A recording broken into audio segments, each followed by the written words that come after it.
panicking. Don't panic. No, I am, because I'm going to lose my job. A stitch up.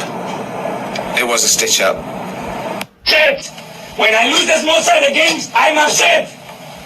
Because that's the fucking standard. When I don't see a team that wants to play in the Champions League. You want to play in the Champions League? Play to play in the Champions League. And the same to you and everybody. And everybody that comes on the bench to contribute, to help. We work so hard, so hard to be here, and we give it away. The good thing we have 45 minutes. Do you think the best team lost this time? I think so, yeah. Especially for 160 minutes. I'm saying that, and they are saying that because they just told me that. Who did the PSG bench? Yeah. Mikel Arteta. Oh, boss, that game against Bournemouth was crazy. The last-minute goal, we were nuts. Though some people say every time we win a game, we celebrate like we won the league. We don't over-celebrate, do we, boss? Oh, no, Martin Odegaard. I don't think so.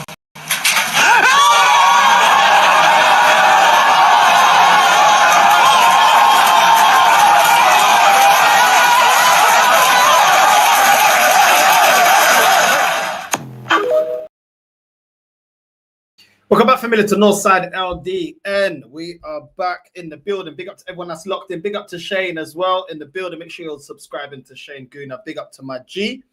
And we're going to get straight into this. The press conference before the Atletico Bilbao game tonight.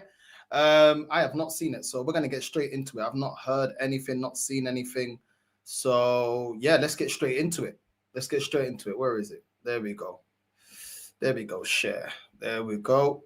Let's get straight into this press conference. Big up to everyone that's locked in, man. Let's go. Hi, Mikel. Just speaking to... Let me know if you guys can hear it all right. David Rye there about the campaign you had last season in the Champions League. What's the feeling coming into this one? I'm very excited to start again from scratch in a beautiful place, in a stadium that is going to generate something special. We're looking forward to that, and I'm very excited again to step by step start to build some momentum and start to have some wins. Can I just ask about a couple of fitness issues you have in the squad? William Saliba trained today, but didn't seem to be. Martin Odegaard, is he available? No. So Gavi, Kai, Ben, and Martin is still out, unfortunately. And this season, there seems to be a lot of talk about the way teams are playing, a lot more set pieces, long throws, and maybe a more direct nature in football. Why do you think that is? You're a team that have been taking advantage of those set pieces and throw-ins for a while. Evolution of the game. The game is faster, the space is a little smaller, and everybody's trying to take advantages from other aspects of the game that are obviously key actually to win football matches, and at the end you have to dominate nowadays everything in football to give yourself the best chance to. You have to dominate. Well, we'll see about that, Mikel. We'll see about that. We've already beat Atletico Bilbao in pre-season, so I'm expecting at least another 3-0. I know we've got some injuries. I know Odegaard's not available, not that he has been great anyway. Obviously Saka's out, but I'm still expecting us to comfortably beat Bilbao. I can't even lie. I'm expecting goals. I'm expecting us to put them to the sword and just start the Champions League campaign off on a strong position. Do you know what I mean? So we'll see, man. We'll see. You never know with Mikel. You never know about his lineups. You never know with how he wants to set up the team. But talking about, you have to find the fine margins, bro. Our overall gameplay needs to be better. That's what needs to be better, bro. Not just doing this set piece FC, long throwing FC. Nah, actually get us producing some good football. That's what I want to see. That's what I want to see on the pitch. Key actually to win football matches, and at the end you have to dominate nowadays everything in football to give yourself the best chance to win the games. Miguel from Independent. Mikel, you've spoken a lot in the last week about being from the area, how great Bilbao is. You played a minute here as a Real Sociedad player. Do you still kind of feel that, or is there any sense of that old rivalry coming into this experience for you?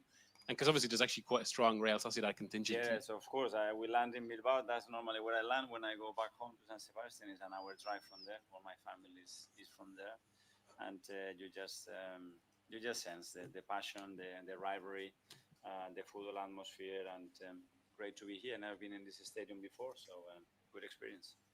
Jordan? Why did these men just waste questions? Like, ask us something about the game, about the tactics of the game, about, oh, you're going back to San Sebastian. Good for you, bro. You know what I'm saying?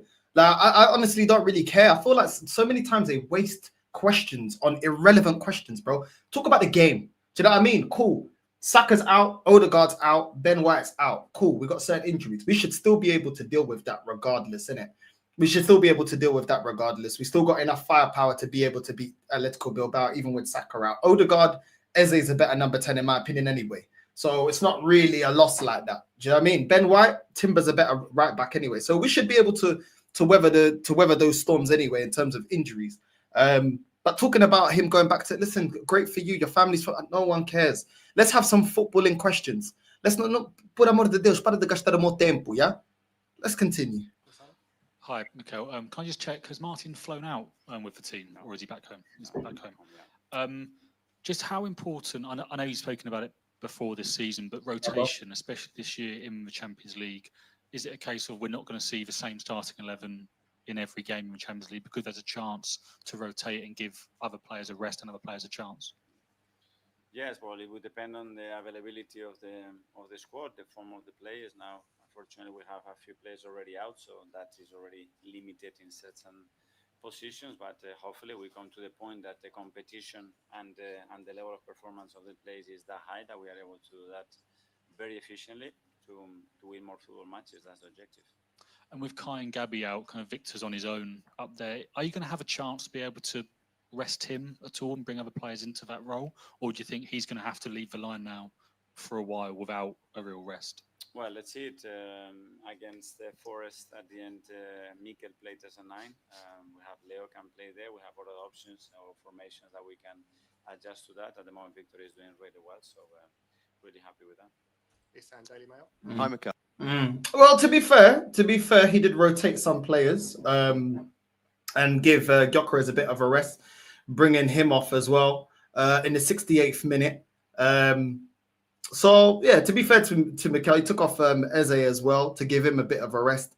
And listen, I hope the manager does rest certain players. We don't need him running players into the ground. So I'll give Mikel a bit of props. You know what I mean? I'll give him a bit of props that he was already looking to the Bilbao game. Obviously, we played on Saturday, knew we had a game today on Tuesday, and knew that we needed to rest some players. So to be fair, you know what I'm saying? I'm happy that he's rotating the squad a little bit, you know, for players that are going to be key player for us in this campaign. But long may it continue, because you ran Ben White into the ground, you ran Odegaard into the ground, you ran Saka into the ground, you ran Havertz into the ground last season. Do you know what I'm saying? So hopefully that he continues with this, because you can't just be playing the same lineup week in, week out. You know what I mean? And that's been a big cause of a lot of our injuries. So listen, he rotated on Saturday. He didn't let Gyökeres play the full 90. So yeah, man, fair enough. Hopefully it continues though. I don't want to see it just, you know, for one game and then you're playing everybody, you know, into the ground 90 minutes every single game, every competition. So yeah, fair enough. Do you have any updates on Bukayo Saka, where he is with his injury? No, I think it's still quite a lot of things to go through. Very early to understand which week he's going to be available, but he will certainly be pushing to be available as quick as possible. Your team, of course, reached the semi-finals last season in this competition. This time around, with the squad that you've got now, you haven't spent £250 million and the reinforcements you've got in all positions. Do you now see this as a moment where you can go one step further and possibly get to the final, win the competition maybe? Yeah, like the rest of the teams, that they have done the same and they continue to do that, and they've won it in many occasions. That's the aim in the beginning, but we all know that it's going to be a really long journey. The margins in this competition are super small, and you have to be at your very best from day one to give yourself the best possible chance. And one particularly, I just want to see what tactically we're going to do when we go up against the big teams. Like, what are we going to change tactically? Are we, you know, going to resort back to long throw-ins? Are we going to change formation? Are we going to play 3 at the back? Do you know what I mean? Are we going to play a 4-4-2? Like, I want to see this manager, this year, I want to see this manager tactically evolve. He talks a lot about players evolving and players adapting their positions and adapting to the system. Mikel, you need to adapt to situations, in-game management, changing formations, making substitutions at the right time, making substitutions that affect the game, not doing like-for-like substitutions. That is what we want to see. Playing players in their strongest positions. You talk a lot. This manager talks a lot about players adjusting, and for me, who needed to adjust against PSG? Arteta did. Who needed to adjust against Man United last season in the Cup? Arteta did. Who needed to adjust our approach against Bayern Munich? Arteta did.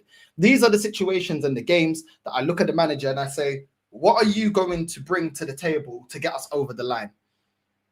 What are you going to do to get us over the line? When the system isn't working, what is plan B? And do not tell me set pieces. Do not tell me free kicks. Do not tell me we're looking for penalties. What is our consistent game? What is the actual game plan when plan A doesn't work? Because when plan A works, yeah, it looks calm, it looks great. But then when we need a plan B, you leave a lot to be desired as a manager, as a coach. You know what I mean? Like now we've got so many options and so many players with creativity that can score goals. You know, Eze can score goals and he can create.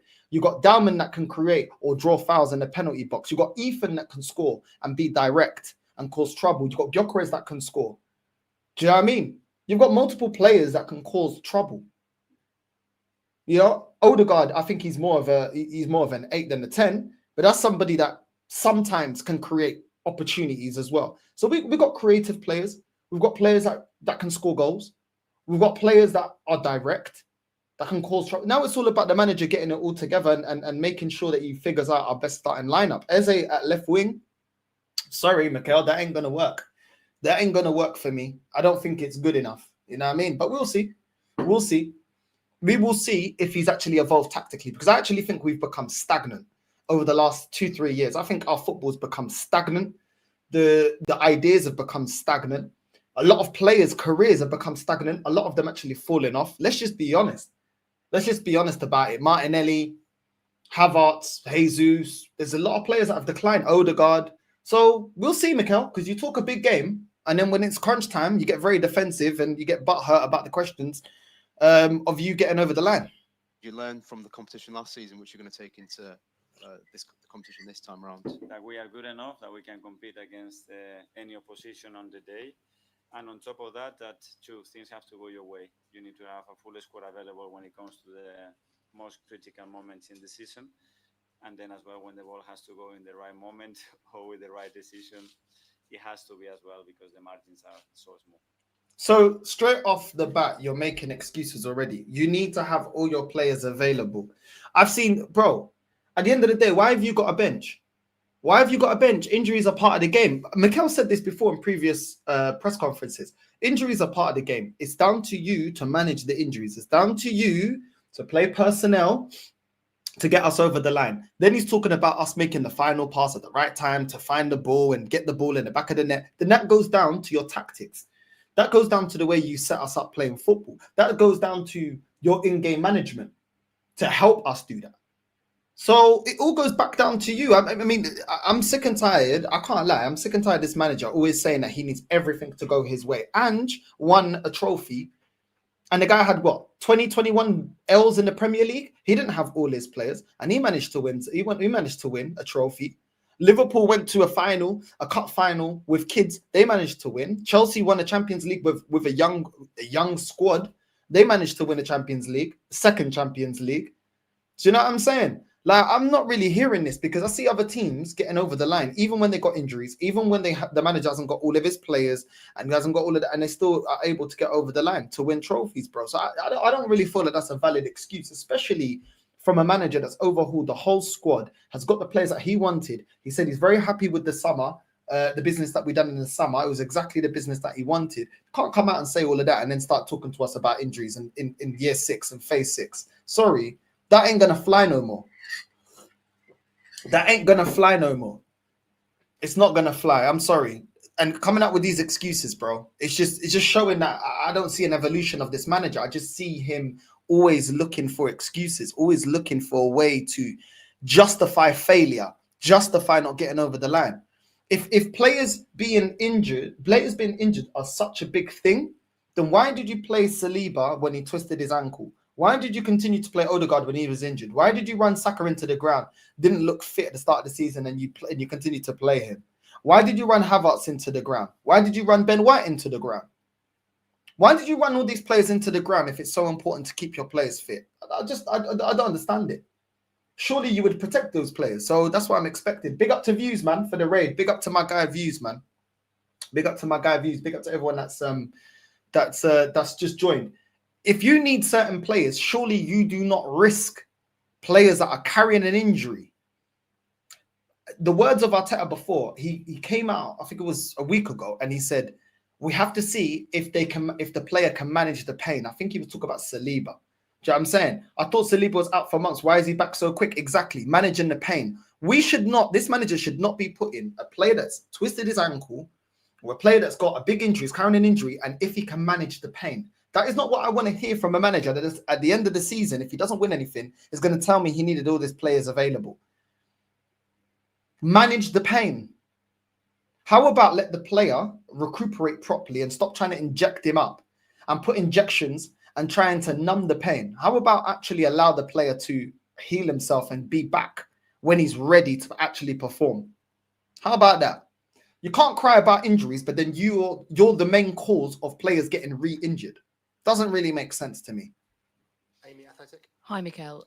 Was part of the strengthening in a lot of numbers this summer down to that feeling when you're in the semi-final and your numbers are short and you think, I don't want to be here next year, where you're struggling to put out your best team when it counts? Well, when we were training, we had 8 or 9 fit players, and we're going to games with 13 players, and at that level, it's extremely difficult. But I think even with that condition, we did really, really well. We gave ourselves an unbelievable chance, and we were very unlucky in the semi-final not to get through.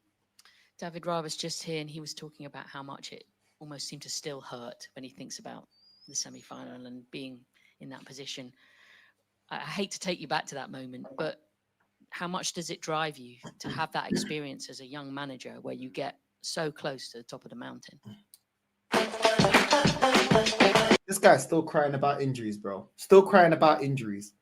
I'm actually sick and tired of Arteta crying about injuries, bro. Oh, we're only training with 8 players. Where was the other 13? Oh, we didn't have enough players. Come on, man. That moment you get deflated, and you have. Hold on. But how much does it drive you to have that experience as a young manager where you get so close to the top of the mountain?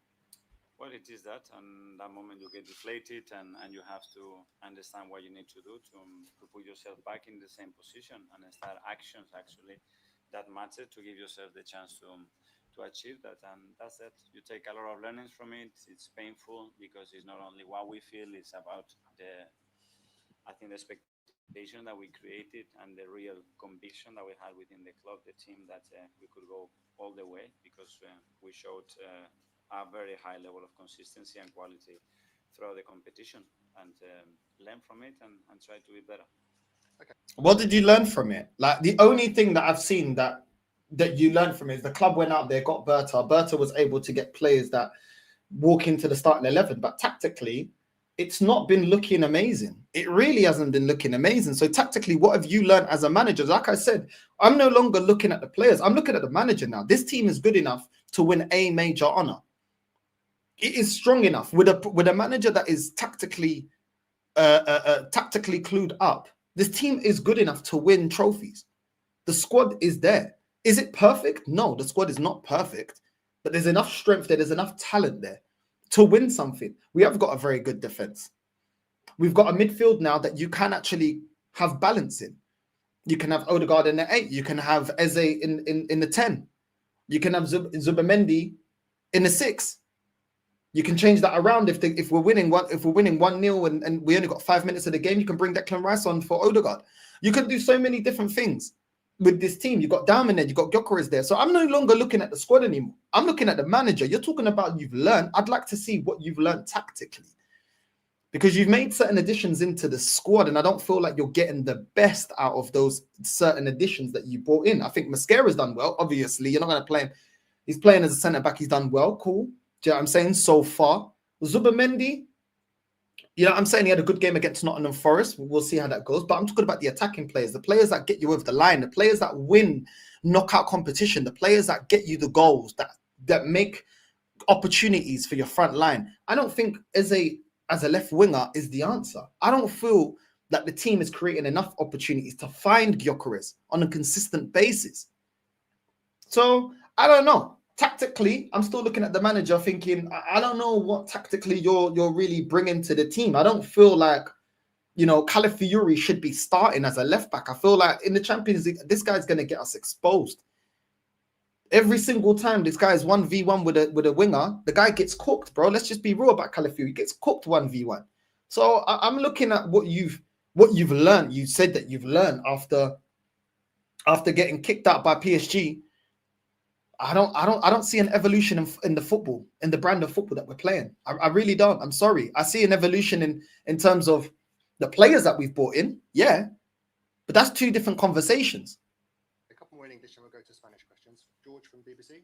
Mikel, hello. Sorry, just the way you've started the season, do you sense from the players that after the hurt of last season, they're ready to win the Champions League? And you mentioned... But it's not that simple. I mean, you are so willing to do and you want to be better. I sense a very clear intention that they want to be better every single day. And that's the start and the end. And with there is nothing else to control, create the energy, the belief amongst the players, the understanding and the feeling that we can compete against any opposition. And yeah, certainly they have that. Bro, this is what I mean about Arteta. All he says is we want to create the belief, the control, the environment, the energy around the player. Bro, there's no tactical nothing from this guy. Like, you don't hear any tactical talk of nothing. All it is feelings, energy, motivation. We try to improve. There's nothing. You get nothing tactically from Arteta at all. Nothing. We just want to create the belief and the feeling and the energy. And this is why I doubt this guy, man, because I don't hear a manager that's evolved. I really don't. Mentioned about flying into Bilbao. So is all of your family coming to this match tomorrow? Is your phone been all pinging? of them, no, but a big majority will come, and I'm really looking forward to that. Yeah. Mark, ESPN. Hi, Mikel. Hi. You're getting a lot of questions about winning the Champions League, and understandably it's the start of the season, but Arsenal are probably the biggest club that's never won it. Is there a pressure that you feel with that because Liverpool won it multiple times, Man United, Chelsea? You want to win it, obviously, but how important is it to win that first one for Arsenal? Well, that tells you with our long history how difficult it is because we haven't won it yet, and that's the opportunity. That's how I see it. You know, the pressure is the opportunity that thrives, that energy, that willingness to be better every single day, to make decisions that are in that direction. And every decision, then if we win on that much, every decision has to be with that standards and with those expectations, and let's give our best chance to try to do it. And do you feel that going close actually helps? I mean, you worked with Pep Guardiola at Man City for a few years when they were knocking on the door. Does that disappointment ultimately help you get over the line? Yeah, and the big clubs. I mean, they try 7, 8, 9 times, they win 2. And so in this competition, it's going to be 1, and you fail much more than you succeed. That's the nature of that. That's the history of our club, and that's what we want to change. Okay, some questions in Spanish. First, Juan from...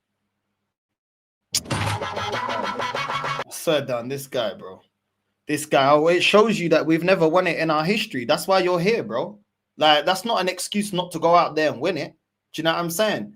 Man City never won it in their history until Pep got there. Do you know what I'm saying? Why can't I don't know, man. This guy, it's like he twists things to make it sound like, well, you're asking me about winning the Champions League, but this club's never won it. So, you know, it shows how hard it is. Yeah, we know it's hard, but you've got enough backing and you've affected the team and created the squad in the mirror that you wanted for us to win major honors. Like, you never talk about winning the Premier, you never talk about winning the Champions League. It's like he just avoids accountability for the money spent and the time and trust given by the club for him to deliver a major honor. All he comes out with is, yeah, but we haven't done it in the club, and you know, we need the feeling and the belief and this and that, bro.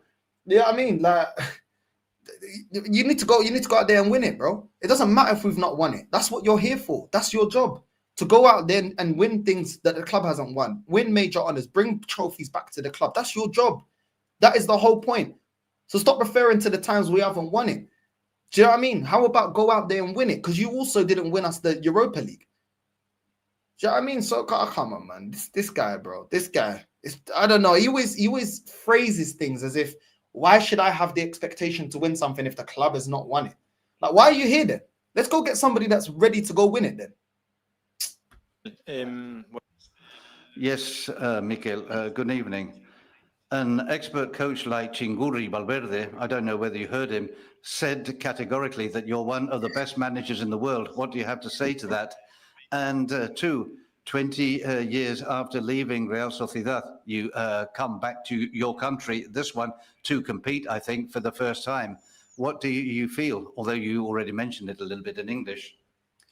Well, first of all, I'd like to thank him for his words. For me, he's always been a reference for several reasons. Firstly, because he's been in this profession for over 20 years, and everywhere he's gone, he's left two things. First of all, successes in the clubs he worked for, and the mark he made in the way he behaves, the humanity he shows, and now how natural he is in his profession. And above all, I think that there's a way of doing things that puts him apart from many other managers. So what I need to do is learn from him and improve. And the second question, I'm very glad to be back. It's been 20 years since I was here professionally, obviously in a different role. And I very much wanted to come and experience the atmosphere in this stadium and to face a rival that's going to be very difficult, very demanding, but I'm very excited. Bro, these men are just gassing him up. One of the best managers in world football. You've won nothing, bro.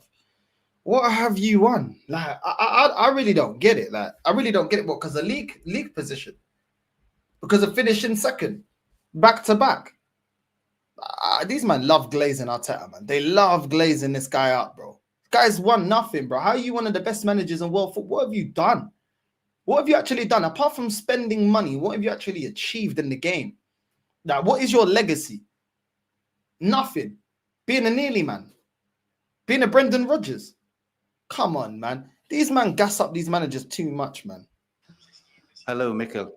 I don't know whether the pre-season match is any use in preparing tomorrow's match or whether there are two different moments in the season. No. It was useful to obtain some information and have a good feeling after the match. But we know that tomorrow is going to be a different world. This is the Champions League. The level of both teams will rise. The context will be different, and it's going to be a very different game. And I hope we can get the result we want. Hello, Mikel. Good evening. Rubio from Cadena Cope. I don't know whether you've heard about Lamine injured, Nico injured. You've had three players in the Spanish squad. Is it a big bother every time there's a break for the national teams? Well, yes, because we lost three very important players. But we've also lost very important players through injuries. And this is part of the normal process. And we just have to try to get these players ready. It's almost impossible to play 64 matches. And that's why all managers and clubs need more players and more resources. Hello. So why don't you just hold them back from friendlies? Why don't you just hold certain players? But I don't want to hear the excuse. But this guy is getting so many excuses about injury. We don't care. You're not the only manager that deals with injuries. You're not the only manager that has players going out on international duty. You're not the only one. All the other managers, a lot of the big clubs, their teams are in the same situation. I don't want to hear it. What's up with this violins about, oh, my days, I can't, with so many players going out and we don't have time to... I don't care, innit? I don't care. Stop giving this guy excuses. Stop giving this guy excuses. Rotate your squad. Hold back certain players from going back on international duty. Fergie used to do it all the time. Get the players to prioritize the club, then their nation, bro. Just do what you got to do, innit? Just do what you got to do. Mikel, Diego González, Cadena Ser. Let's move this. So many flipping adverts. Move yourself. Let's hear from the wizard himself, one of the greatest managers in the world, Mikel Arteta. I would like to talk a bit about the match. Athletic is going to have a lot of faith in their 15-20 minutes push and pressure. And we'll see later on how they plan the match, whether they play higher or deeper. But what do you expect from Athletic tomorrow? That obviously they'll try to do what they want. And it's an extremely dangerous team when they do that. And at home, they have the capacity to do that in different ways. And we want a very different kind of match to what they want. And as usual, we'll try to diffuse their quality and try to use our best players. And what's up with this translator? Every time, get a translator that actually understands Spanish, bro. This guy's so many what's going on? You know what I mean? Can they not get a proper translator? This guy's jarring to listen to, bro. What's going on with my man? Did he just learn Spanish on Friday? Play. My days. The key of Athletic is in their high pressure. Where do you think the key is to play your way here in San Mamés? Well, when they do that, get out of that pressure as effectively as possible and to try to use the... Oh, that's facts. Well, I tried to just know. Well, why'd you look at me? He does actually sound like Wenger. You know what I'm saying? He does sound like Wenger as well. I said GCSE Spanish. Well, why'd you look at me? This translator is dreadful, bro. Spaces they use, they change the way they play a great deal, especially depending on the context, the match, and who they're playing against very often. So we have to try to adjust things. We're a very aggressive team, and I hope that it will be a very good match. Yes, Mikel, good afternoon. Javi Beltran, there you ask a couple of things. Is Mikel Merino at the best point in his career? And two, do you think that Valverde is going to feel the absence of Nico Williams very much in the 11? Well, Mikel Merino has been at a very high level for a very long time. But now the transcendence of what he's doing is enormous. His quality, his character, his personality, the variability he gives us in his performance. And regarding Nico, well, I imagine Ernesto... Bro, I've had enough, man. I've had enough. The thing's done anyway. I've had enough. The man are just doing my head in. Well, we try. Just to the team. Just please. Just please shush. You know what I'm saying? It's crazy. But yeah, man, we'll see. We should be able to beat these guys. You know what I mean? We'll see what lineup he puts out. But I want to see goals, man. I want to see goals. I want to see a good performance. You know what I mean? I want to see a good performance to give us the momentum to go into the Man City game. I can't lie. We need the momentum of City after slapping up Man United. They're confident. They're looking confident right now. You know what I mean? Haaland bagging in goals. Foden turning up as well against Man United. Doku as well, picking up form, doing really well against Man United. So that Man City game ain't going to be easy. You know what I'm saying? This Sunday. So we need to continue the good form. I want to see a top performance. I don't just want to see, you know, a stinky 1-0. I want to see a performance. Because when I need to put up a performance against Man City, we've got Super Mika. Look at this guy. Need to see Henkapi in left back just to see what he can do. The only change he should make from the weekend, of course, Ethan, since Martin is out. Yeah, we'll see, man. We'll see. We'll see. Watch Arteta go defensive. That's what he knows, bro. You know what I mean? It's crazy. It was a sprained ankle. Yeah, sorry, sprained ankle. Still, we still want to see him rested, bro. I don't want to see Saliba playing this game. We should be able to beat Atletico Bilbao without Saliba. He shouldn't be rushed back. But this manager likes to rush players back and then talks in the press conference about how he needs his players and how, you know, how can people expect him to win the Champions League or win the Premier League without having all his players available? Then prioritize and looking after your players then. How about that? That's something that's in your control. Don't play them injured. You know, it's not difficult. It's not difficult. You shoot yourself in the foot treating players like that. Big up Northside. This manager has more excuses than a toddler, bro. Every single time, man. Big up to Views again for the raid, man. Big up, my G. Big up Views, man. You know what I mean? But yeah, I'm just not really hearing it. Like I want to see. He keeps talking about evolution and what we learned after getting beat by PSG last season. I want to see that. I want to see that on the pitch. You know what I mean? You see, there's a lot of talking, but I want to see that on the pitch. You know what I mean? I want to see it on the pitch. Well, at least it's not the ball. Well, you know, maybe he's gonna save that to Sunday, and then he'll mention the ball. It's crazy. It's crazy. If I was a footballer, I'd sue Arteta for ruining my career due forcing me back from injury. I don't get it. Then he complains about players being injured. Like, we'll see, innit? We'll see. We will see.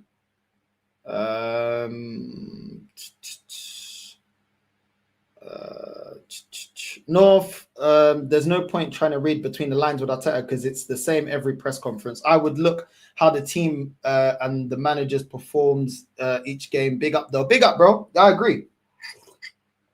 I agree. He does a lot of talking. I'm not seeing it on the pitch. I'm not seeing the evolution on the pitch. But we'll see. We'll see. I think Arteta just takes a long time to learn. The one good thing I can say is when Odegaard came off, he played Ethan. So I was happy that he played Ethan there. He didn't try to do like a Trossard in the 10 or tried to put, you know what I mean, Moreno in the 10. The thing is it going to be consistent? Like a lot of the times he does certain changes at times and you're like, okay, but then he doesn't stick to it. He doesn't stick to it. I think he just overthinks. I just feel like this manager overthinks a lot, especially when the pressure's on. He reverts back to playing it safe. You know what I mean? I think he just needs to be a bit more ballsy in his decisions. This manager will say and do anything to remove the responsibility of saying, guys, the level is not good enough. It's my fault. You got to understand. I'm a jackass, bro. He will never. It's always the players. Like I said, I want to see something different from this manager. That's what I want to see. You know what I mean? But yeah, man, big up, man. Big up Gianni as well, man. Big up, bro. Big up, man. We are here. Let me put the link out if anyone does want to jump on. There we go. For a little bit. But yeah, it's been a slow news day. We'll see how we perform. Once our game's it's at 8 now. I think our game's at, oh no, it's at 5:45. Why did I think it was at 8? Why did I think it was at 8? I have no idea. 5:45 today. We played Bilbao. I don't know why. I don't know. We've never had this depth before. No excuses in May. No excuses, bro. No excuses. That lady reporter making excuses for Mikel. You're a young manager. How about say you're an inexperienced manager? You know, it's what they do, man. This is what they do. Did you notice when Ghost Guard went off, the level never dropped? Just shows we don't need him, bro. The creative spark. We don't need him, bro. We don't need him. Do you know what I mean? We don't need him. Even last season when he got injured and we was playing Ethan, was looking better. We was looking better with Ethan in the team other than Odegaard. We saw this last season, bro. So none of us are surprised at that, bro. Like, none of us are surprised at that. You know what I'm saying? Inexperience 6 years later on doing the same nonsense, £1 billion deep. It's crazy. Feelings and energy. That's all he ever says. It's feelings, energy, the belief. You know what I mean? The environment. That's all he says. I never hear anything tactically from this manager. I don't. You don't get anything from his press conferences apart from excuses and belief, feeling, and environments and the motivation. That's it. That's all he talks about.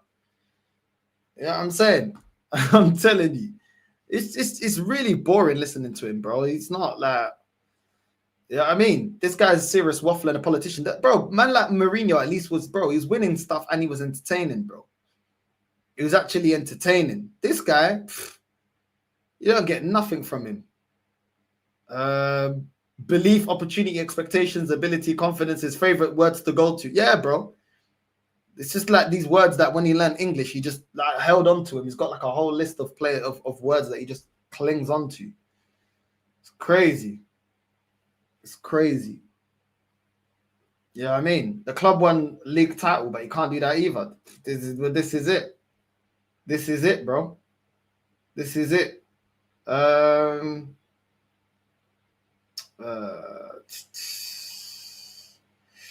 are you saying? You're acting like this isn't every press conference. This is literally how every manager is in them.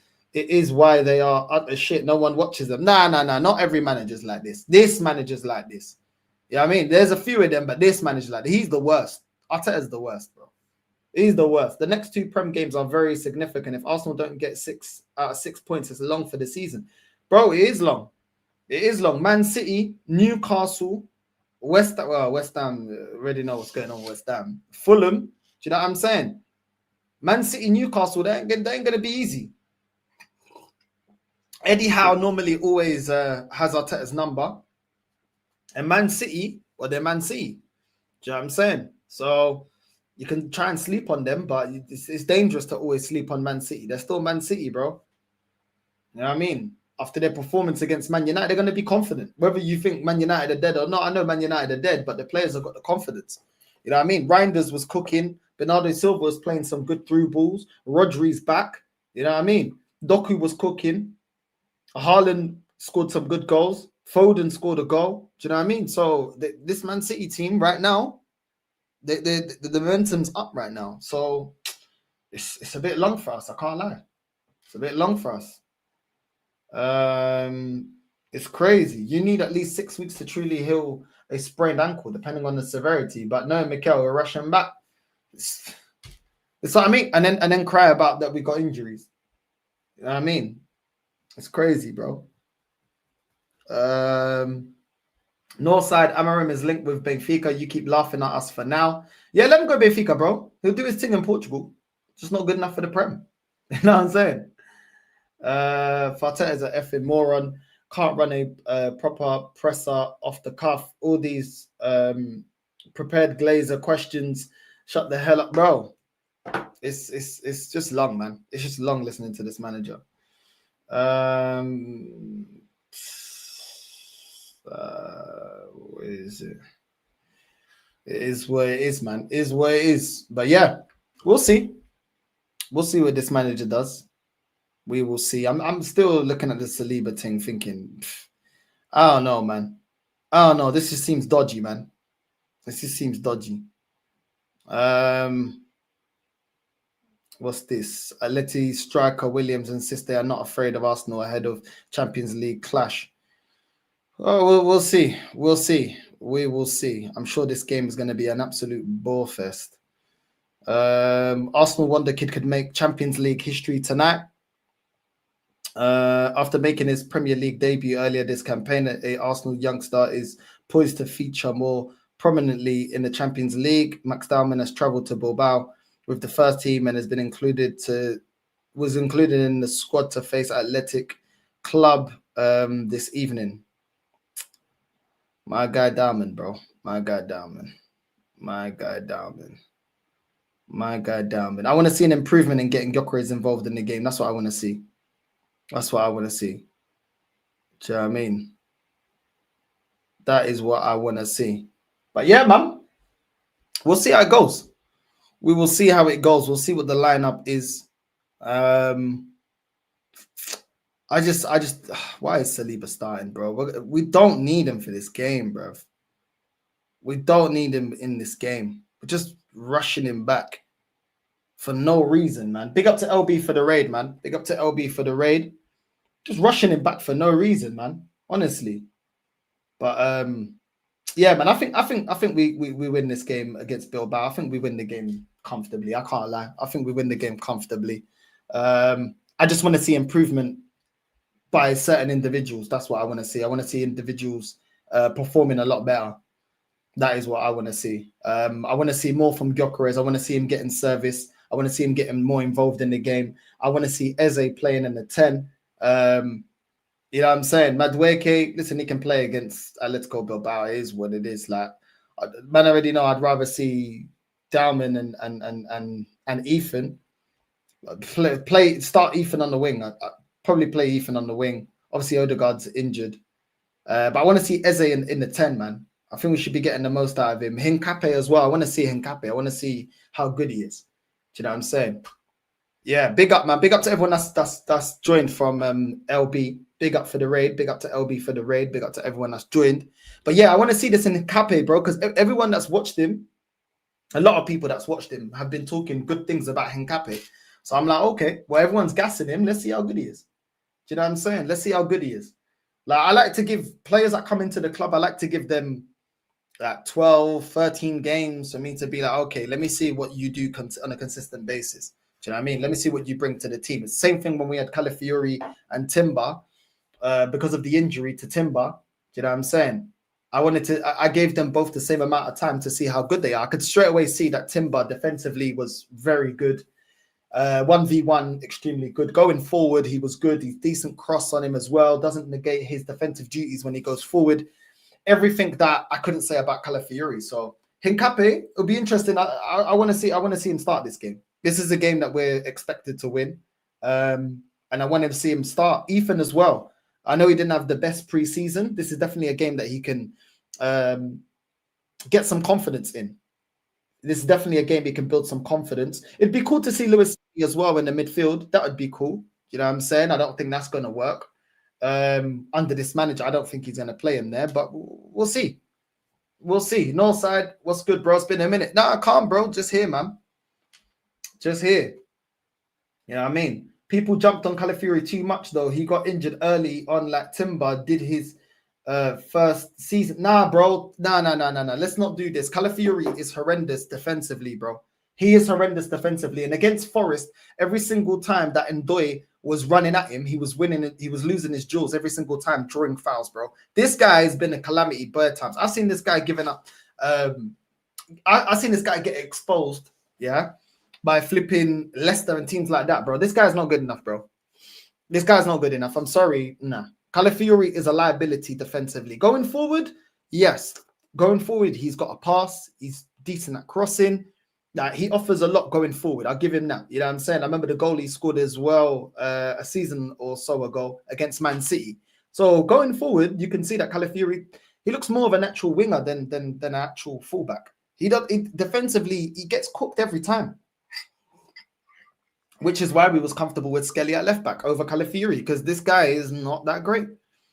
He really ain't. Defensively, he's a liability. I can't lie. Anyone telling me that Calafiori is a great defender, do you know what I'm saying?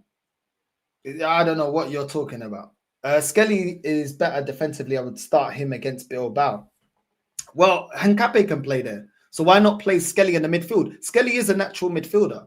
That's his main position. So I'd like to see Skelly like in the 8. Do you know what I'm saying? If we played Skelly in the 8 and then play Zubamendi, then play Eze in the 10, and then maybe you start Madueke just because he's on decent form and we've got Saka out, and then you play Ethan, you know, on the wing as well. Maybe play Madueke. I don't know. Move one of them across. But yeah, for me, I'd like to see Skelly in the midfield. I think he could be another option because Skelly's very comfortable in the half turn. He's technically very good. He always looks to go forward. The problem is when he plays as a left back, he tries to go back into his position, the midfield. But then, you know what I mean? He can't forget his defensive duties. So I would like to see him just play in the midfield without that responsibility. A bit like Xhaka. Like, we always chain Xhaka down to defensive duties. And as soon as you stripped away the defensive duty from Xhaka's game, you got the best out of him. I think that would be the same with Skelly. I think if you just let him play in that midfield, take players on, create from deep on the half turn, we could have a very, very good player that doesn't have to keep tracking back at left back and do the defensive duty. I think we'd see a lot more from Skelly in terms of his creativity, but I don't know. I don't know. Obviously, Calafiori right now is in favor. The manager favors Calafiori at the moment, it seems. Obviously, Skelly hasn't had a great preseason, so maybe that works against him. But yeah, we'll see, I guess. We'll see what Arteta does. A lot of the times, the experiments that I want this manager to do, he doesn't do. Do you know what I'm saying? When Odegaard's available, I want Odegaard in the 8, and I want Eze in the 10, and then Zubamendi. But, you know, Arteta all the time, he wants to play with 2 DMs. Every single game, he wants to play with 2 DMs. Man, do you know what I'm saying? Liverpool, he played with 3, but he always wants to. Even against Nottingham Forest, that offered nothing on the attack. Still playing Moreno and Zubamendi. Like, that's just how this manager is. He's too scared, like, to cook teams, like, in terms of, like, yo, this is a lineup, we're here to cook you. You know what I mean? It's just, everything is just, it's just rigid, like. It depends on what you want from your left back, though. Miles Lewis-Skelly is better defensively, but Calafiori is better going forward. Bro, what I want from a left back is to be able to competently defend first, bro. Do your job first of all, and anything after that is an addition. If you can't do your main job, then what's the point? It's the same thing that we had with Havertz when people saying, "Oh, you know, the striker's not about scoring goals." Eventually, you realize why you needed a Gyökeres or you needed to go out there and get a striker, because that's what it's about, bro. You're there to score goals. Go out there and score goals. Do you know what I mean? So do your main job properly, bro. Do your main job properly. I don't want a left back that leaves gaping holes, you know, and the left-hand side of my defense, and is making us concede goals and is putting us under pressure every single time we lose the ball. I don't see how you can win, you know, a major honor like that, bro. You know what I mean? I just don't. I really don't. Hope you've been well known. So big up, bro. Big up, familia. Thumbs aquí. Yeah, 4-1 comfy win against Bilbao. I would rather rest him if he's almost ready to play against City on Sunday. I hear that. You know what I mean? What are you saying, bro? You all right, brother? How you doing, mate? I'm good, man. I'm good. What are you saying? Yeah, last time I was on, don't know if you remember, it was last season when Villa played Wolves on a watch-along, and you... Don't know if you remember. I can't remember, bro. I can't remember what I ate last night. you asked me if I'll go to the Emirates, and I said I wouldn't go if someone give me a ticket. No, what I wanted to say, mate, no, because no one else has jumped on, so I thought I'd jump on. What I was going to say is I think tonight's a must-win game. The reason why is because this is probably the hardest game out of the 5 games other than Bayern, Inter or Atletico Madrid. And last season, I believe that 15, 16 points was the amount you needed to qualify. Mm. So if we don't win tonight, that means we've got to find a result against one of them other 3 teams. Yeah. So I think tonight, maybe we could beat Bayern at home or Inter away is tricky, or we should beat Atletico at home, in my opinion. But I think out of the other 5 games, I think they're all must wins because that's the 15 points. Do you know what I mean? Mm. I don't know, man.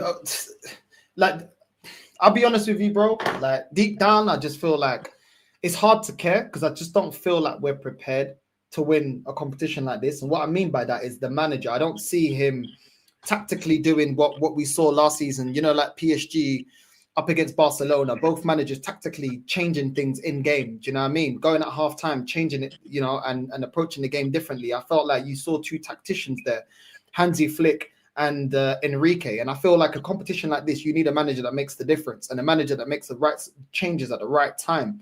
And I don't feel like we have a tactician of a manager. We have a reactive manager, somebody that plays it safe, somebody that relies on set pieces and individual brilliance when the system ain't working. So that's why I just look at the competition. I'm just like, we just don't have the manager. Like I feel like if we had a proper tactician, somebody that knows how to change formation, knows how to change the game, knows how to nullify the opposition, not just playing defensive football without a proper outlet, a style of play, then maybe we could. But there's too much that I just don't rate about this manager when it comes to knockout. He's definitely not proactive. He's reactionary. In games, he never makes a substitution before the opposition manager. It's always after, isn't it? Yeah, man. Listen, I reckon we get the win today. I reckon we get the win comfortably, to be honest. Yeah, 2-0 I've gone for. Yeah. But I mean, like Mascara's there, like just play Mascara. Like he's been on decent form. We're not going up against a crazy team that we're like, okay, we're the underdogs. There's no need to rush Saliba back. That's what I'm saying. He's there in a press conference talking about injuries, but it's like you don't have to play Saliba. Like if he's training, just let him train, let him get back, give him time, and just you don't have to. We got Man City on Sunday. You know what I'm saying? We got Man City on Sunday. See how he's feeling there, but it's just like I don't know, man. I'm seeing him rushing players back, man. I don't feel confident in the way that he's bringing players back already. I can't lie. Yeah, with Mascara, I feel a lot more confident with him playing than I did with Kivior. I thought Kivior had a mistake in him. He done all right at the end of last season, but he just had, I was nervous watching Kivior at times. Mascara, he looks like a really good player. I know it's only early yet, but he looks like Somebody said it earlier on in the chat. You know, like when Brighton buy players and you look at them and you think, where do they get them from? It's like he's one of those like Casado sort of McAllister players that's come in at Brighton and everyone's like after. I'm not saying he's worth 80 million or nothing, but in time, I think he could be a proper steal at 15 mil. I think he could be a great player for us in the long term. And if Saliba does go, at least we know we've got some sort of adequate backup like to come in. No, but that's what we want, though. Do you know what I mean? Like, I don't mind getting it wrong with players because it's to the benefit of the club. Do you know what I mean? I thought Moreno when we bought Moreno in as an example, I'm like, what's this guy? He's rubbish as a DM. But then we found some use for him playing as a striker. Is he the answer? No, he's not the answer. But I feel like he's more effective in games than Havertz. You know, when he actually gets an opportunity, he takes the opportunity. Havertz needs to set. It takes time. He barges off the ball a lot easier. But yeah, man, I don't know. This team, for me, we've got some quality. Of course, I wanted some more signings in the summer. I still wanted some more signings. But I feel like we've got enough to win a trophy this season. But listen, I'll take any trophy this season. But not any trophy for me saves Arteta's job. If he wins the FA Cup, for me, he still gets fired. If he wins a Carabao Cup, he still gets fired. I'll celebrate the trophy. I'll celebrate it. But you need to go, bro, because it's not a good enough time for the time that you've been here. Now you have to win the majors. You know, I think he could have bought himself a lot more time winning those trophies along the way, not just one FA Cup and then nothing for the next 5 years. I think he could have bought himself a bit more time if we were still picking up trophies and the smaller trophies, and you could see a progression in the football. But I just feel like we've become very stagnant this season. I really feel like this is the season that we get exposed because of this manager. Yeah, I feel if he was to win a big trophy, i.e. a Premier League or a Champions League, I can't see it, but if he did, does that then give him another however many years of failure again? That's what I don't want to happen. If he's going to win the Premier League and he wins it, I don't want him being here for another 4 or 5 years, not winning anything again. I honestly feel that he's main managerial. I can't think of the word. Like what he's expected of. I think he's done what he's capable of at Arsenal, and I won't say he's been a disaster in trophy terms. He has, but in terms of getting us sort of being in with a shout, I think he's done his role. I think he's done what he can. I think he could do with going to United and getting them back on the back on the train again to get them back competing again because they're finished, United. But we need a serial winner now with a CV that's got plenty of trophies, big majors to come and finish it off. I just don't think that he's going to do that. I don't think he's capable of getting us over the line in the big ones. And it is he's got no plan B. That's what winds me up the most. He's got no tactics. It's just the same thing every time. He don't learn from mistakes. He's just constantly, and his press conferences drive me insane. You need a waffly speaker, didn't you? An interpreter. I don't know. He's speaking English, but I don't understand him. Do you know what it is? Yeah, it's like I can't doubt that Arteta. Like the biggest praise I can give for Arteta is you've got us consistently up there. Yeah, but up there is great. But up there's got a sell-by date. You've got us up there 3 seasons ago. You've not been able to evolve past that. You know what I mean? And that is the thing. Great for getting us to a level that we fell off of in terms of getting in the top 4, in terms of, you know, being up there in, you know, title races, even though a lot of the times I felt like title races sometimes were a bit of a stretch in certain seasons.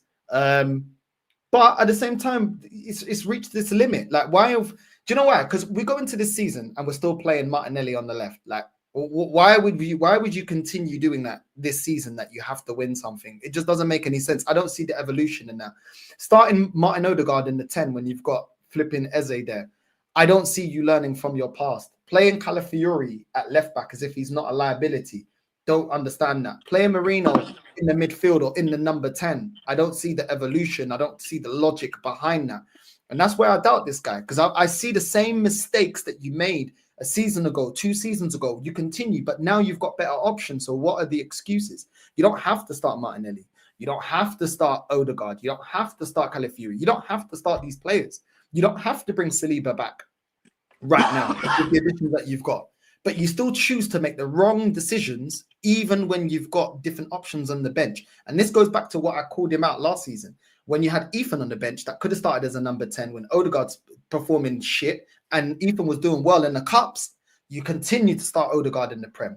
Like, I don't see the guy learning from his mistakes. I see him continuing to do things that didn't work for him last season and the previous seasons. He just continues to do it, bro. I don't think he's not humble enough to learn. No, he's caught in his own ways, isn't he? I think tonight, I think he'll play the team that started against Forest, but I think Rice will come in for Odegaard. I think it will be the same back four. I think it'll be Marino, Rice, and Zubamendi. I believe that was the starting midfield against Liverpool, wasn't it? Yeah. But I hope if he plays like he did against Liverpool, it's going to be a long game. It's going to be one of them boring shit games that you just don't. You're going to be falling asleep. Like I personally would play Wanyeri. I'd play Wanyeri. Would you start Wanyeri on the left side? Yeah, I've been saying to play him on the wing. We were playing him on the wing last season. I know he was playing more right wing, but I'd play him on the wing. Right now, Madueke is doing decent out of our wingers. Right now, he's doing decent. So I guess you just let him play Wanyeri out on the left side, where Eze was playing, and put Eze in centrally, and have Madueke on the right. Yeah.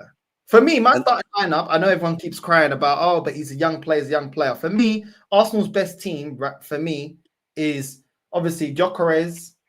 Right now, obviously, because of the injury, I'm not going to include Saka. As it stands, Gyökeres, Dauman on the wing, Ethan on the wing, Eze in the 10. Then you can play, Eze in the 10. Then you play, well, actually, you could play Madueke on the right and then play Eze in the Eze in the 10, Madueke on the right, then play Rice Zubamendi, and then you've got Skelly that can play left, Gabriel, obviously Saliba's injured, but apparently he's back, whatever. And then you've got Timber and you've got Raya. I just feel like that just brings a lot more creativity, a lot more directness. I feel like our team will be able to counterattack a lot easier. I would rather see Odegaard in the 8, just to give us more creativity, but obviously he's injured at the moment, so you can just play Rice there. But I don't know, we got a lot of options, man. I don't see this manager really utilizing the options. Like I still look at his lineups and I'm like, I'm not really that impressed. Like, this team is an attacking team, and when you take the handbrake off, you can see that we get the best out of our attacking team. And I thought that he created a very good defense to build on the season that we were 8 points clear. So now you've got a defense that you can rely on. So you've got a defense that know how to defend. So when you play that attacking football we played in 22-23 season, you've got the defensive midfielder there to sweep up. You've got the back line that are defensively solid. Do you know what I mean? And you got the goalkeeper that you want. So then you can play a little bit more risky, but I don't know, man. That 22-23 season, I think, scarred him. And I think after that, he's just like, no, I'm not going to let the handbrake down. Like, I'm not doing it. Do you know what I mean? Yeah, with that 22-23 season, I think with the players being so close can either make you think, we were so close, and give them confidence to go again the next season, or it can make them go the other way and think we were so close and make them feel down and constantly getting close or being second will just, I think, we'll have the negative view side of it. I don't know. I just think he's a nearly manager. I just don't see him ever getting another job as big as Arsenal. I don't see it, mate. And also, don't quote me on it, but I'm not sure if Dauman can play in the Champions League until he's 16. I've seen. I'm not 100%. Yeah, I saw that I'm he's going to play when he's 16. Yeah. Yeah, maybe. So because I'd give him a run out. I wouldn't start him, but I'd give him a run out. I wouldn't bring him on with 5 minutes to go. But if Dowman was eligible, I would give him a good half hour. See how he gets on. It's just fresh, isn't it? Just trying something different. I want to see him change it up a bit. I want to see him go like a 4-4-2 or a 4-2-3-1. The 4-3-3. It's getting a bit stale, isn't it? But predictable as well. Yeah. What I would do tonight is if he plays Marino, Rice, and Zubamendi, keep Zubamendi in the 6 and let Rice or Marino probably in particular, go up and join the attack. Because with Liverpool, it was just too defensive minded, and I can't believe he done that. As soon as imagine that's our plan up against stronger teams that we're playing 3 DMs. Like man. As soon as I see, I was hyped up for that game. I was thinking, come on, we can go to Anfield finally and beat them first time in 12 years or whatever it was. And then I see Marino, no Eze, no Wanyeri. I thought I just went up. For fuck's sake, what's he doing? You know, and that was it. I went from at least drawing the game to we're going to lose. But let's be real. This season, we've got more belief. Yeah, Bert has brought us more belief this season than Arteta has. Like we're looking at when you look at Arsenal, the big difference is the additions from the transfer window. Not because we're playing amazing football, not because Arteta's tactics is absolutely cooking. It's Berta, bro. Berta's brought us more belief than Arteta, and that is why it's flawed. Because you can bring you the players, but bro, you got to make them cook on the pitch. You got to make them perform on the pitch. So that's really what it is. The only difference between this season is Berta brought in the right players. I'm not seeing anything tactically different. I'm not seeing players really improving like that. You know what I mean? I'm not. This whole Madueke thing, I know a lot of the fans are getting very excited about Madueke. I'm like, I've seen him be direct at Chelsea. I've seen him take on players at Chelsea, but I've also seen him be very inconsistent with his passing and his finishing in the final third. So I'm not, at the end of the day, like, Madueke's done decent, but bro, he's not the answer. Like, I just feel like the fan base a lot of the time get behind the wrong players. They get behind the wrong players. They overhype them. They gas them up. They overhype them. They gas them up. When I first see Madueke play for Chelsea, my uncle's a Chelsea fan. I said to him, that geezer with the headband on, he looks pretty good. And then he faded.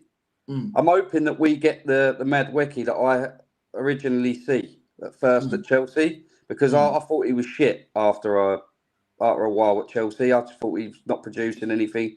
But when I first see him, he was really attacking and ripping up defenders and crossing balls in, getting assists and whatever. But the problem is when Saka comes back, he's going back on the left-hand side. And he doesn't look anywhere near as effective on the left as he does the right. But again, it's only been a few games. I won't be getting too hyped up about him. But for me, the one that's come in that looks the most promising is Mosquera. For me, I think he's been really good. I think he's been very good. And our defence, goalkeeper to defence, I think's really good.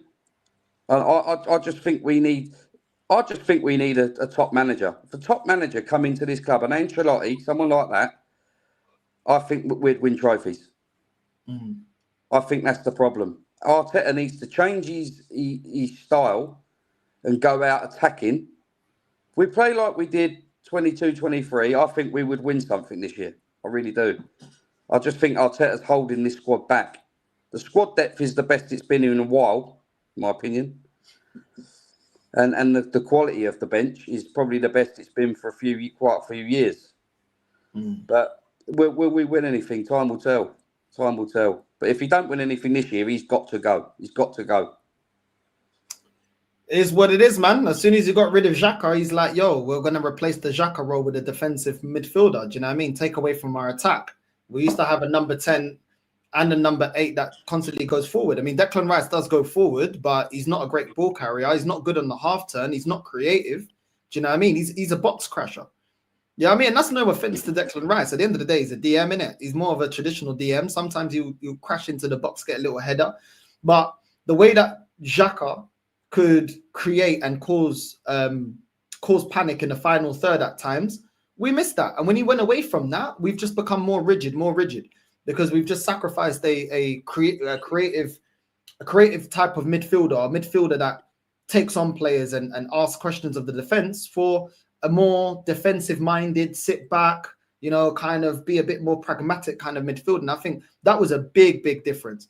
And then we've gone for Zubimendi. That, okay, he has the attributes of Partey, but you know, he's the only one really trying to create from deep. Like Odegaard isn't creative like that, especially in a physical game. Yeah, I think it was a mistake letting Xhaka go. I think we should have given him one more season. I know a lot of fans didn't like him, and he wasn't very good up until that last season he had. He was brilliant that season. I think we should have given him one more season. And I definitely think Rice is better in a 6. He's probably the best at regaining the ball back. When you're getting counter-attacked and Declan Rice is in the 6, he tends to go and get the ball back. That's what you need to break down counter-attacks. I just think he's better off in the 6 myself. But so he's just an all-round good footballer, in my opinion, Declan Rice. I think he's a brilliant player. He has these bad games, but everyone does. But, yeah. Where's Macy today, anyway? Don't know, Macy's always on yours. As soon as you put out the link, Macy's there, mate. Yeah. It's true. He's there, man.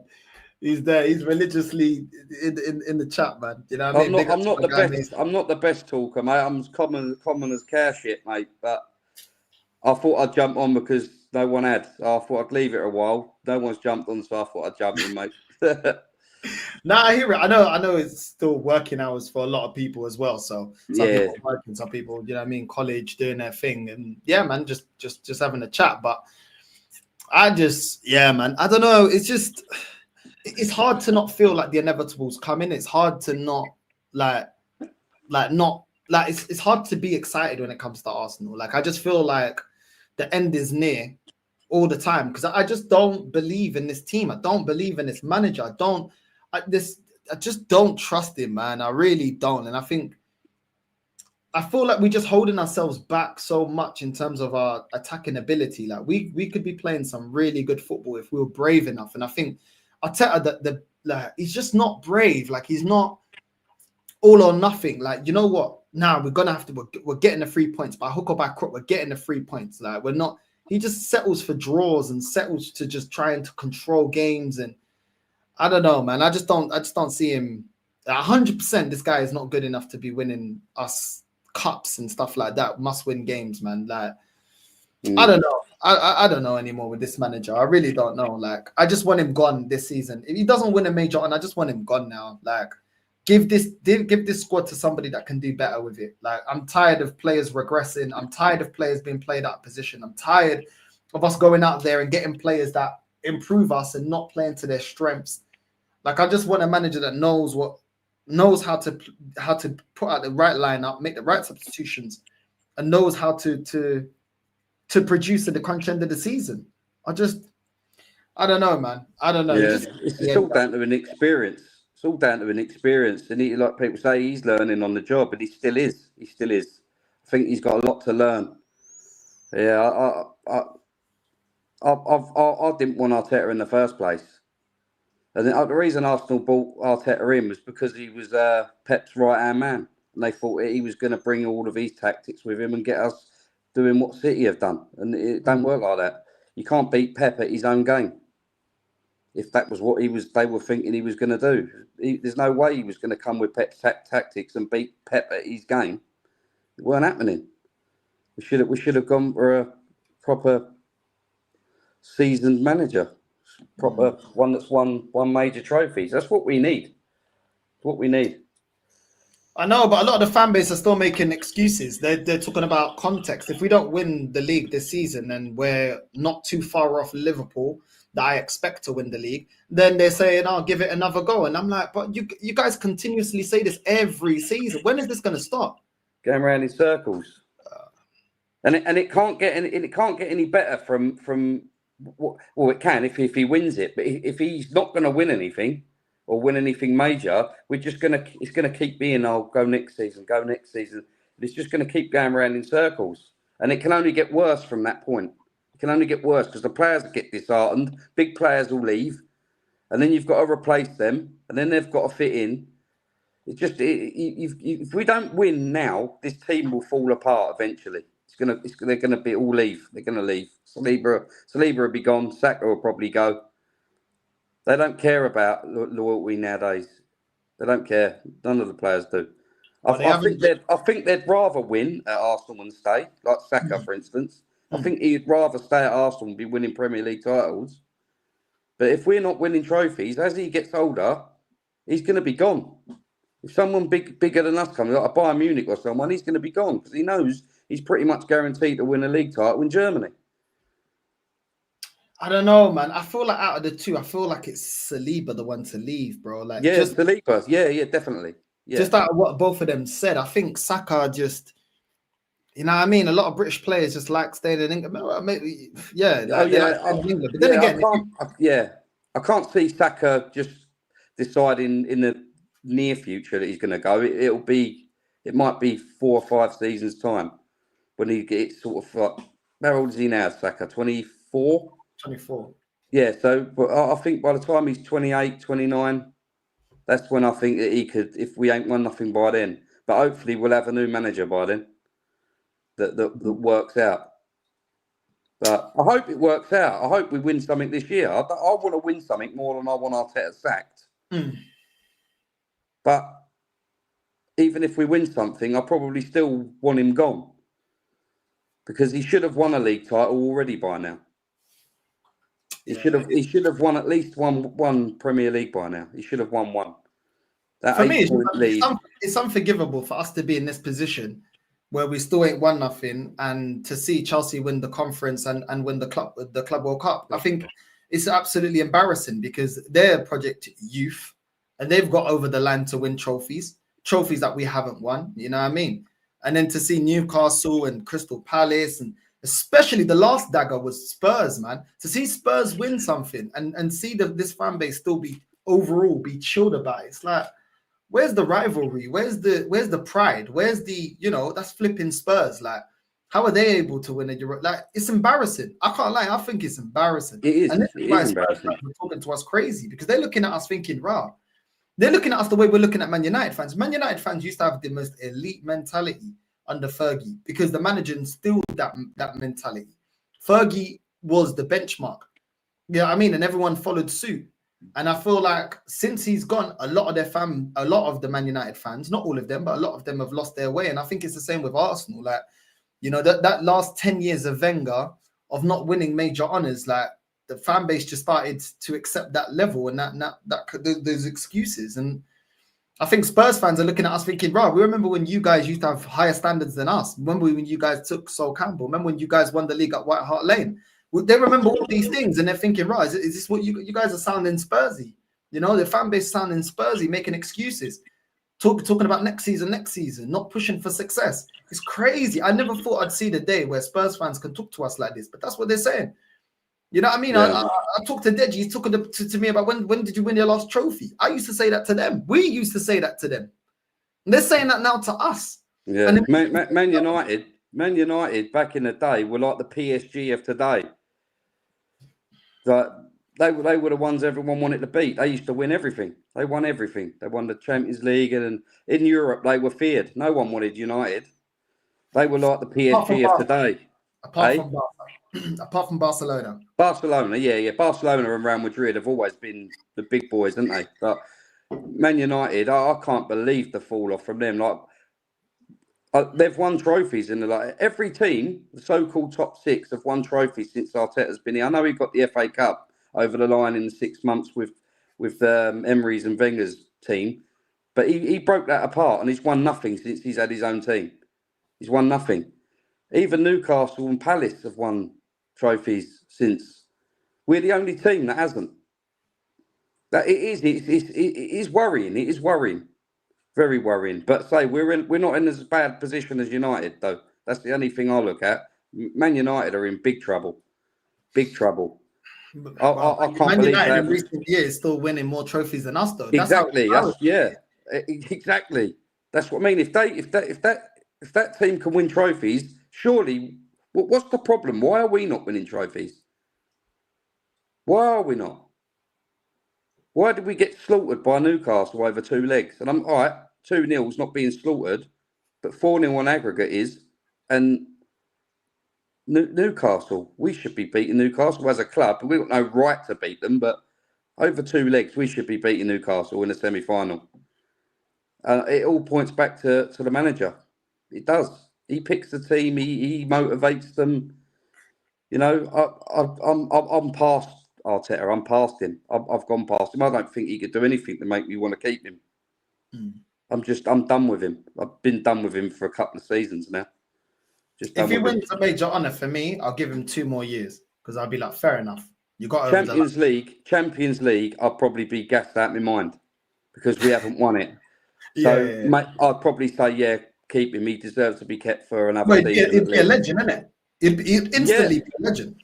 Yeah, but I want him to win the Champions League. That's how I want to win the Champions League. I want Arteta to win the Champions League this season. I want him to. But he's not going to. He's not going to. And I pray he proves me wrong. I pray he proves me wrong. I want to win the Premier League. I pray he proves me wrong because I don't think he will. I don't think a lot of us in this chat or other streams like this rate Arteta, to be honest. I don't think any of us think he's going to win the league. But we pray he does. So, I mean, man, it is what it is, bro. Big up, Jam Boy, bro. Big up for jumping on, man. You know no what I'm worries, saying? mate. No, I appreciate it, mate. I'm telling you, Big up the chat. I can't see the chat. I can't see it. So big up anyone in the chat that said hello or anything. Yeah, man. Big up the chat, man. On the plus side, I can't see the abuse. So I'm telling you. Big up to everyone that's locked in, man. We're going to redirect to Lee, Northside Raid on the way in. And I'll see you guys after the Bilbao game for the match reaction. We're out. Yeah, come on the Gunners. See you later, mate.